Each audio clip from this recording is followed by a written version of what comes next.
الحمد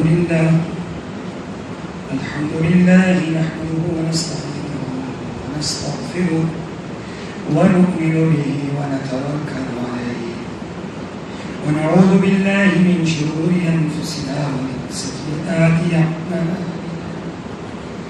من يهده الله فلا مضل له ومن يضلل فلا هادي له وأشهد أن لا إله إلا الله وحده لا شريك له وأشهد أن محمدا عبده ورسوله أما بعد فإن أحسن الكلام كلام الله وأحسن الهدي هدي محمد صلى الله عليه وسلم وشر الأمور محدثاتها وكل محدثة بدعة وكل بدعة ضلالة وكل ضلالة في النار. قال الله تبارك وتعالى في القرآن المجيد: أعوذ بالله السميع العليم من الشيطان الرجيم. بسم الله الرحمن الرحيم.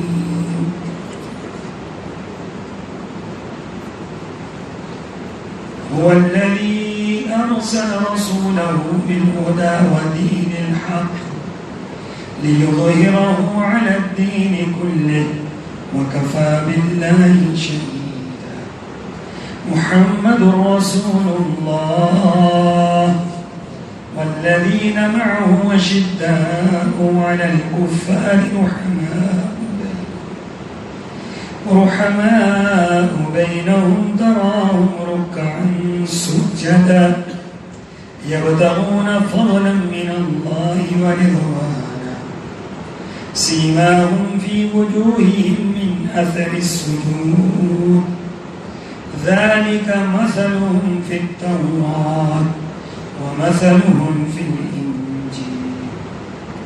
اللهم صل على محمد وعلى آل محمد كما صليت على إبراهيم وعلى آل إبراهيم إنك حميد مجيد. اللهم بارك على محمد وعلى آل محمد كما باركت على إبراهيم وعلى آل إبراهيم إنك حميد مجيد. سبحانك لا علم لنا إلا ما علمتنا إنك أنت العليم الحكيم.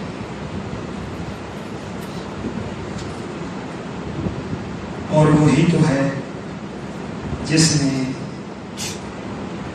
ہدایت اور دین حق دے کر اپنا رسول بھیجا تاکہ اسے باقی سب ادیان پر غالب کر دے.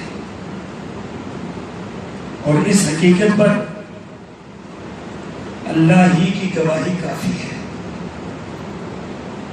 محمد صلی اللہ علیہ وسلم اللہ کے رسول ہیں اور جو لوگ آپ کے ساتھی ہیں وہ کافروں پر تو سخت مگر آپس میں رحم دل ہے. تم جب بھی دیکھو گے انہیں رکوع اور سجدہ کرتے ہوئے پاؤ گے. اللہ کے فضل اور اس کی رضامندی کی تلاش کرتے ہوئے دیکھو گے. کثرت سجدوں کی وجہ سے ان کی پیشانیوں پر سجدوں کے نشانات موجود ہیں. یہی ان کی صفت تورات میں بیان ہوئی اور یہی ان کی صفت انجیل میں بھی موجود ہے. آیت نمبر 28 اور 29 سورہ الفتح. سامعین محترم، کائنات کی ان عظیم ہستیوں کا تذکرہ جنہیں صحابہ کرام کہا جاتا ہے اور ان کا تذکرہ ہم کیوں کرتے ہیں اس لیے کہ اللہ کا قرآن ان کے تذکرے سے بھرا ہوا ہے، اس لیے کہ ان کا تذکرہ ہمارے ایمان کا حصہ ہے، اس لیے کہ قرون اولیٰ کے سب سے بہترین لوگ یہی تھے، اس لیے بھی کہ دین حق کی حفاظت کا ذمہ اللہ نے ان کے ذریعے لیا ہوا تھا، اس لیے بھی کہ دنیا کے اندر اسلام کے جھنڈے انہوں نے گاڑ دیے، اس لیے بھی کہ کائنات کے اندر اسلام کی صداقت کی منہ بولتی تصویر تھے، اس لیے بھی کہ ان کا حق ہے کہ ان کا تذکرہ سعید لوگوں کے سامنے کیا جائے تاکہ لوگ اپنے ایمان کا حصہ ان کو بنا لیں، اور جو صحابہ کرام پر معترض ہیں یا جو اپنی ایمان کی تباہی اور بربادی کا سامنا کرتے ہیں، ان کو یہ سمجھ آ جائے کہ سورج پر تھوکنے سے کبھی بھی سورج کی روشنی میں کمی نہیں آتی یا اس کی عظمت میں کبھی کمی نہیں آتی، چاند کو برا کہنے والے اس کی روشنی کو کبھی ختم نہیں کر سکتے، اس کی صداقت کو جھٹلا نہیں سکتے، اس لیے صحابہ کرام کا جب تذکرہ ہم کرتے ہیں یہ ہمارے ایمان کا حصہ ہے، یہ ہمارے دین کا حصہ ہے، یہ ہمارے عقیدے کا حصہ ہے، یہ ہمارے ایمان کا جزو لا ینفک ہے جس کو ہم ایمان سے جدا کر ہی نہیں سکتے، اس لیے کہ سرور کونین صلی اللہ علیہ وسلم نے یہ بات ارشاد فرمائی کہ میرے صحابہ کی محبت یہ ایمان کا حصہ ہے، انصار کی محبت یہ ایمان کا حصہ ہے، اور یہ بھی آپ نے فرمایا اللہ اللہ لا تتخذوا من بعدی غرضا، کہ اللہ کے لیے اللہ کو سامنے رکھ کر میرے صحابہ کے متعلق کبھی کوئی نازیبہ گفتگو نہ کرنا، کیونکہ صحابہ کرام کا جج اللہ خود ہے، صحابہ کرام کا مربی محمد رسول اللہ صلی اللہ علیہ وسلم ہے، صحابہ کرام کے گواہ خود قرآن ہے، تو ان کے بارے میں میری گفتگو یا آپ کی گفتگو، میری باتیں یا کسی اور کی باتیں، ہمارے تخمینے، ہمارے تجزیے، ہماری تاریخ، ہماری علمیے، یہ ساری چیزیں ملا لی جائیں اللہ کی گواہی سے بڑی بات نہیں ہو سکتی، قرآن سے بڑی شہادت نہیں ہو سکتی، رسول اللہ سے بڑے مربی نہیں ہو سکتے، اس لیے ہم یہ بات کہتے ہیں کہ آپ سب تجزیہ نگاری کر لیں، لیکن قرآن کے الفاظ کیا کہتے ہیں؟ قرآن کے الفاظ کہتے ہیں انبیاء کے بعد ان سے بہترین ایمان والے لوگ روئی زمین میں دیکھے ہی نہیں۔ قرآن جب یہ گواہی دیتا ہے تو پھر ہم اور آپ کیا کہہ سکتے ہیں ان کے بارے میں؟ ہم کہتے رہیں، ہم تبصرے جتنے مرضی کرتے رہیں، ان تبصروں سے ہوگا کیا؟ ہمارا ایمان برباد ہوگا، کل میدان محشر میں صحابہ کرام کے ہاتھ ہوں گے اور ہمارا گریبان ہوگا، اور وہ پوچھتے ہوں گے کہ رب نے تو ہمیں معاف کر دیا اور رب نے ہماری گارنٹیاں دے دی، رب نے تو ہمیں جنت دے دی، اور تم کون تھے کہ جنہوں نے ہمارا دامن آلودہ کرنے سے تم باز نہیں آئے؟ اس لیے اللہ کے بندو، گفتگو کرنے سے پہلے، تجزیہ کرنے سے پہلے، تاریخ کے اوراق کو جو سیاہ بھی ہیں سفید بھی ہیں ان کو پلٹنے سے پہلے رب کے قرآن کو پڑھ لیا کریں۔ سب سے بڑی صداقت کی کتاب اللہ کا قرآن ہے۔ قرطبی نے بے پناہ غلطیاں کی ہیں، بڑے بڑے جتنے بھی مورخین گزرے ہیں انہوں نے بے پناہ غلطیاں کی ہیں، کیوں؟ وہ انسان تھے، تاریخ لکھی ہے، تاریخ ہماری سفید بھی ہے اور تاریخ ہماری سیاہ بھی ہے، لیکن ایک بات میں آپ کو بتلا دوں، ایک تاریخ ایسی ہے جو سفید ہی ہے جس کے اندر سیاہی کا نام و نشان نہیں ہے، اور وہ تاریخ یہ اللہ کا قرآن ہے۔ یہاں پر تو کسی کو اعتراض ہی نہیں، اس لیے ہم یہ بات کہتے ہیں کسی بات کو پڑھنے سے پہلے قرآن کو تو پڑھ لیجئے، کسی کی شہادت لینے سے پہلے قرآن کی شہادت لے لیجئے، کسی کی ذہن کو پرکھنے سے پہلے قرآن کا حکم ٹٹول لیجئے، تو فیصلہ تو سب سے بڑا قرآن کا ہے. کیوں کہ ذالک الکتاب لا ریب فیہ. یہاں تو اگر نبی بھی بولتا ہے تو ما ینطق عن الہوی ان ہوا الا وحی یوحی، کہ محمد صلی اللہ علیہ وسلم آپ پر قربان جائیں کہ آپ بولتے نہیں ہیں، آپ رب کے حکم سے بلوائے جاتے ہیں. آپ کی زبان مبارک کبھی کوئی جملہ نہیں نکالتی، لیکن زبان پر اللہ کا حکم نازل ہوتا ہے تو آپ بولنا شروع کر دیتے ہیں. اور حدیث یہ تھینٹک چیز ہے، گارنٹی والی چیز ہے. قرآن یہ سب سے بڑی گارنٹی ہے.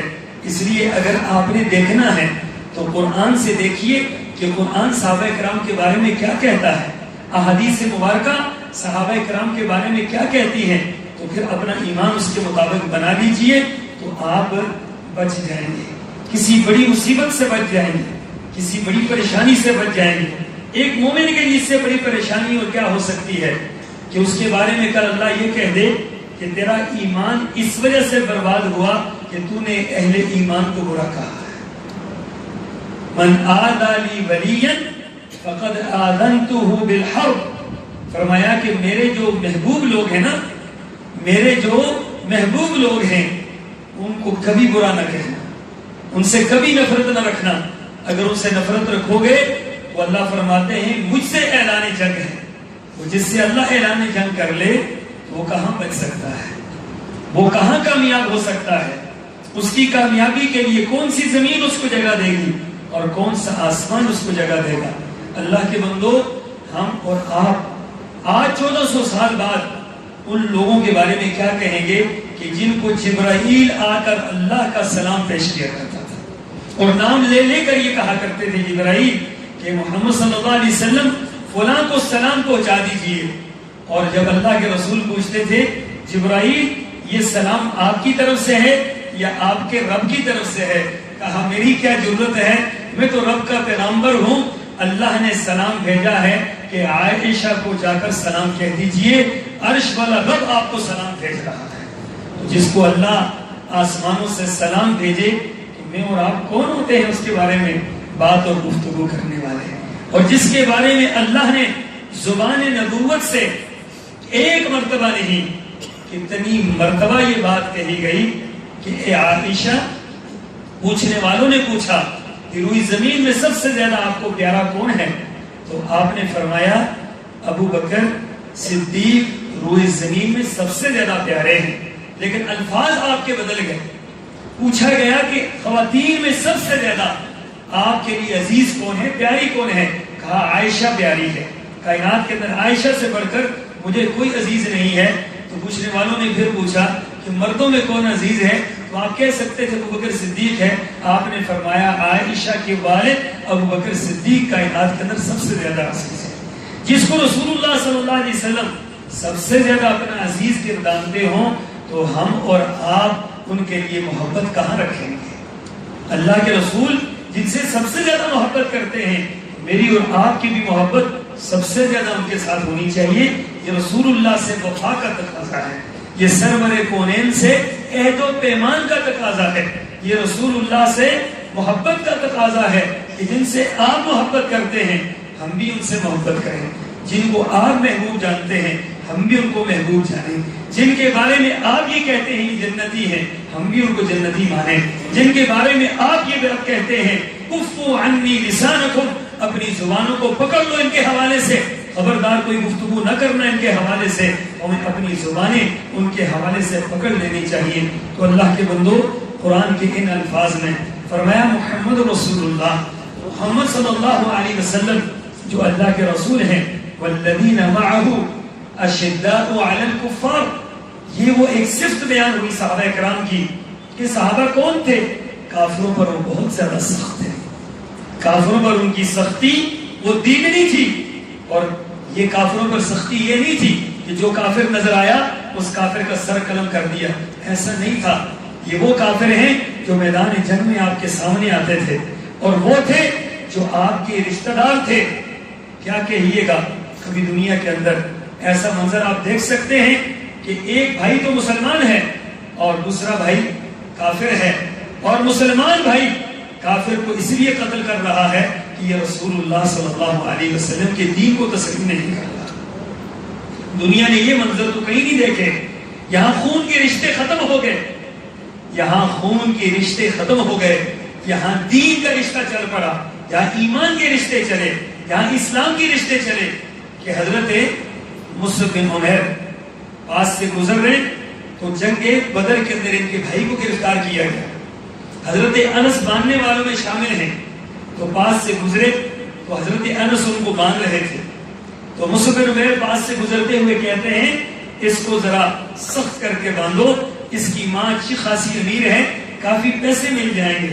تو بھائی پلٹ کر دیکھتا ہے کہ یہ کون ہے جو میرے بارے میں یہ ہدایات دے رہا ہے، تو دیکھا تو مصعب بن عمیر سگے بھائی ہیں اور بڑے بھائی ہیں، اور اپنے بھائی کے بارے میں کہہ رہے ہیں حضرت انس کو اس کو صحیح طریقے سے باندھ کے رکھنا، اس کی ماں بڑی امیر ہے، اچھا خاصا فدیہ مل جائے گا۔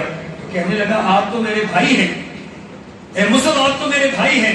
کہا آج تو میرا بھائی نہیں ہے، آج میرا بھائی انس ہے۔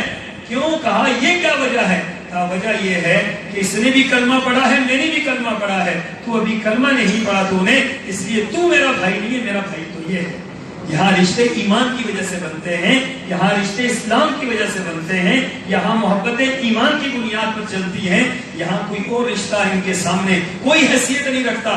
حضرت ام حبیبہ کے پاس والد گرامی آتے ہیں، اور والد بھی کوئی معمولی والد نہیں ہے، ابو سفیان یہ سردار ہیں قریش کے، اور بڑے انسان ہیں، اور بڑا ایک سردار انسان ہے، اور گفتگو کرنے میں بڑی مہارت رکھتے ہیں۔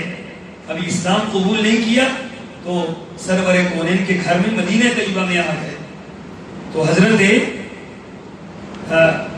ام حبیبہ اب باپ آ رہا ہے بیٹی کے گھر، سوچئے منظر کیا ہوتا ہے، بیٹی کمزور سے کمزور ہو، باپ کی کتنی عزت اور احترام ملحوظ خاطر رکھتی ہے، اور اس کے لیے کیا کچھ نہیں کر پاتی۔ اب یہ تشریف لائے تو بیٹھنے لگے، بستر بچھا ہوا تھا، کہا بجان ایک منٹ ٹھہریے، والد گرامی کھڑے ہیں، بستر کو لپیٹ دیا، بستر کو لپیٹ دیا۔ اب یہ والد یہ منظر دیکھ رہے کہ گھر میں والد آئے تو بیٹیاں بستر بچھاتی ہیں، یہاں تو الٹ منظر نظر آ رہا ہے کہ بیٹی بستر اٹھا رہی ہے۔ کہا بیٹی میں اس بستر کے قابل نہیں، یا یہ بستر میرے قابل نہیں ہے، کیا ماجرا ہے؟ فرمایا کہ یہ اللہ کے رسول کا بستر ہے، اور اللہ کا دشمن اس کے اوپر بیٹھے میرا ایمان گوارا نہیں کرتا ہے۔ یہاں یہ نہیں دیکھا کہ باپ آیا ہے، سردار آیا ہے، قریش کا بڑا آدمی آیا ہے، یہاں یہ دیکھا ہے کہ ایمان والا آیا ہے یا نہیں آیا ہے، رسول اللہ کی محبت کرنے والا آیا ہے یا نہیں آیا ہے۔ یہاں یہ نہیں دیکھا جاتا تھا شداء علی الکفار۔ حضرت ابو بکر صدیق رضی اللہ تعالیٰ عنہ میدان بدر کے اندر تلوار چلا رہے ہیں، ایک بندہ سامنے آتا ہے، منہ کے اوپر اس نے نقاب ڈالا ہوا ہے، وہ آنکھ سے کترا جاتا ہے، نکل جاتا ہے، پھر تھوڑی دیر بعد پھر وہی بندہ سامنے آیا، پھر کترا گیا، پھر سامنے آیا، پھر کترا گیا۔ جب یہ جنگ ختم ہوئی تو یہ ایمان لائے، یہ حضرت ابوبکر صدیق کے بیٹے تھے۔ کہا کہ ابا جان جنگ بدر کے اندر 3 مرتبہ میری تلوار کے نیچے آئے ہیں، اور میں نے منہ پر نقاب رکھا ہوا تھا، اور میں نے صرف اس وجہ سے قتل نہیں کیا کہ آپ میرے والد ہیں، میں نے آپ کو چھوڑ دیا۔ وہ کفر پر تھے، ابوبکر صدیق مسلمان تھے۔ کہا کہ آپ والد ہونے کی وجہ سے میں نے آپ کو چھوڑ دیا، پہچان گیا کہ میرے والد ہیں، میں نے آپ کو چھوڑ دیا۔ تو ابوبکر صدیق نے کیا فرمایا؟ کہا بیٹا تو نے تو 3 مرتبہ مجھے چھوڑ دیا، اللہ کی قسم ہے اگر تو میری تلوار کے نیچے آتا تو ابوبکر صدیق کی تلوار تجھے کبھی نہ چھوڑتی۔ کیوں؟ یہاں محبتیں تو اللہ کی وجہ سے ہوتی ہیں، یہاں نفرتیں اللہ کی وجہ سے ہوتی ہیں، یہاں تو کفار سے نفرت اللہ کی بنیاد پہ ہوتی ہے۔ تو یہ صحابہ کرام اشداء علی الکفار، یہ تو کفار پر بڑے سخت تھے، نہیں دیکھتے تھے یہ کافر کون ہے، کتنی دوستی ہے، کتنی محبت ہے، کتنا پیار ہے۔ کہا کہ یہ رسول اللہ کا ماننے والا نہیں ہے، اس سے کوئی محبت نہیں۔ تو کیا کہتے ہیں کہ حضرت بلال سے کیا رشتہ تھا حضرت عمر ابن الخطاب کا؟ بڑے بڑے قریش جوتوں میں بیٹھا کرتے تھے اور نیچے بیٹھتے تھے، اور کوئی مسند خاص نہیں ہوتی تھی، اور ادھر سے حضرت بلال تشریف لائے حبشہ کا غلام، تو ابو بکر حضرت عمر فاروق اعظم 22 لاکھ مربع میل پر جن کی حکمرانی تھی اٹھ کر کھڑے ہو جاتے. لوگ دیکھتے کون آیا ہے, یہ غلام حبشی کالا کلوٹا وہ آیا ہے, اور یہ اٹھ کر کھڑے ہو گئے. استقبال کے لیے دامن پھیلا دیا اور اپنی نشست خالی کر دی اور کہا سیدی بلال, اے بلال آپ ہمارے سردار ہیں, آئیے ہمارے ماں باپ آپ پر قربان جائیں, یہ نشست آپ کی ہے. آپ کے ہوتے ہوئے اس نشست پر فاروق اعظم بھی نہیں بیٹھ سکتے. کیا چیز تھی جس نے اتنی محبت اور اس قدر انسیت اور اس قدر پیار اور عقیدت ڈال دی؟ یہ صرف اور صرف دین کا رشتہ تھا. اشداء علی الکفار رحماء بینہم, آپس میں رحم دل تھے, اتنے رحم دل, اتنے کریم کہ محبتیں ہی محبتیں تھیں ان کی درمیان. آج دنیا کہتی ہے ان کے اختلافات کو لوگ ابھارتے ہیں. مجھے بتلائیے کہ لوگ کہتے ہیں کہ صحابہ کرام کے درمیان اختلاف تھا. قرآن کہتا ہے رحماء بینہم, یہ تو محبت کرنے والے تھے, یہ آپس میں رحیم اور کریم تھے, یہ ماؤں سے بڑھ کر آپس میں محبت کرتے تھے. تو لوگوں کی بات مانیے گا یا قرآن کی بات ماننی ہے؟ یا تو قرآن کہہ رہا ہے رحماء بینہم. اٹھائیے ان آیات کو, سورہ فتح کی ان آیات کو, اور دیکھیے اور ٹٹولیے اور اپنے عقیدے کا امتحان لیجئے کہ یہ قرآن کیا کہہ رہا ہے اور ہمارے لوگ کیا تبصرہ کرتے ہیں. قرآن یہ کہتا ہے رحماء بینہم, یہ تو آپس میں رحیم و کریم تھے. ابو بکر صدیق اور حضرت علی رضی اللہ تعالی عنہ آپس میں رحیم و کریم تھے, یہ پیار کرنے والے تھے. آپ جانتے ہیں کہ حضرت ابو بکر صدیق رضی اللہ تعالی عنہ 2 سال تک خلیفہ رہے, اور 2 سال تک ان کی خلافت میں چیف جسٹس کے عہدے پر حضرت علی رضی اللہ تعالی عنہ رہے. چیف جسٹس حضرت علی ہیں اور خلیفہ کون ہے؟ خلیفہ حضرت ابو بکر صدیق ہیں. اور کہتے ہیں جب فاروق اعظم خلیفہ بنے تو اس کے بعد بھی چیف جسٹس رہے, اور فیصلے حضرت علی فرمایا کرتے تھے. اور حضرت علی فرماتے ہیں ایک مرتبہ میں باہر نکلا تو میرے ساتھ حضرت حسن تھے, اور حضرت حسن کو دیکھا حضرت فاروق اعظم نے, تو دیکھ کر حضرت علی کو دیکھ کر کہتے ہیں علی یہ حسن کی جو مشابہت ہے نا یہ آپ سے نہیں ہے. کہا تو کس سے ہے؟ کہا ان کی مشابہت آپ سے نہیں ہے, ان کی مشابہت محمد رسول اللہ سے صلی اللہ علیہ وسلم. چہرے کی جو شبہات ہے حسن کی یہ رسول اللہ سے ملتی ہے. اور پھر حضرت حسن کو اٹھایا اور اٹھا کر اپنے سینے سے لگایا اور ان سے پیار کیا. تو حضرت علی اس منظر کو دیکھ رہے تھے کہ کیا یہ منظر ہے اور کیا یہ محبتیں ہیں اور کیا یہ پیار کی انتہا ہے. اور پھر حضرت ابوبکر صدیق رضی اللہ تعالیٰ عنہ کے دور کے بعد جب حضرت عمر فاروق کا دور آتا ہے تو اس وقت قحط پڑ گیا, مدینہ طیبہ میں قحط پڑا اور بہت سخت ترین حالات پیدا ہو گئے. اناج بھی ختم ہو گیا اور کپڑے بھی ختم ہو گئے. آپ نے صحابہ کرام کے لیے مصر میں خط لکھا کہ یہاں پر اناج بھی بھیجا جائے اور کپڑے بھی بھیجے جائیں. تو کپڑے بھی بھیجے گئے, اناج بھی بھیجا گیا. آپ نے سارا تقسیم کر دیا تو دیکھا آپ راستے سے گزر رہے تو اپنی جو پگڑی پہنی ہے اس پر 12 پیوند ہیں اور کپڑوں پر بھی پیوند لگے ہوئے ہیں. تو دیکھا کہ حضرت حسن اور حضرت حسین وہ راستے سے گزر رہے ہیں تو ان کے تن پر کپڑے نہیں ہیں, پرانے پھٹے پرانے کپڑے. دیکھ کر رونے لگے. کہا کہ یہ جو کپڑے آئے تھے میں نے منگوائے تھے.